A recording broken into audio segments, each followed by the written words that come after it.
Chapter 1, Part 4, Who Are You? Mark was still standing surrounded by his friends, stunned by the sudden burst of light and their joyful faces, but the thought of what he had just seen lingered in his mind.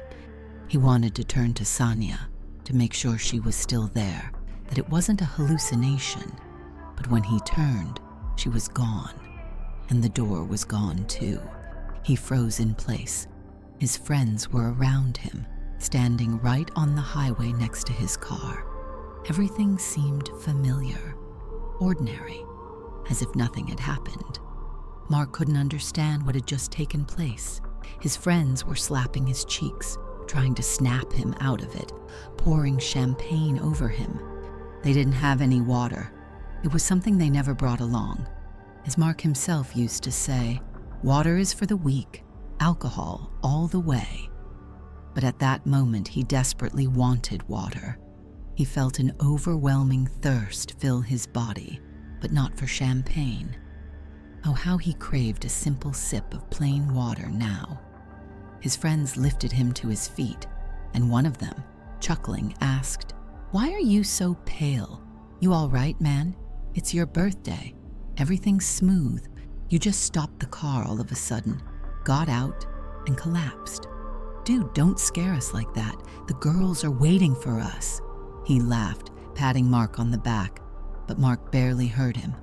Mark couldn't grasp what was happening. The girl, the door, the train. It was all real. It couldn't have been a dream.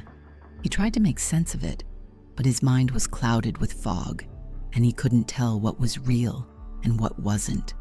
His nerves snapped. Mark roughly yanked the bottle of champagne from his friend's hands and began drinking straight from the neck, gulping it down.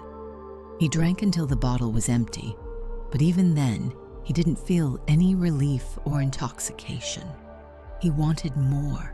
He shouted greedily, "I want more, more, and more." His friends froze, bewildered, not understanding what was happening to him, and then darkness again. Everything plunged into deep, thick silence. The world disappeared, and with it went the sounds, the people, the light. Mark was left alone, and then right next to his ear a soft voice quietly asked, "Who are you?" It was her voice, Sania's voice. End of the chapter.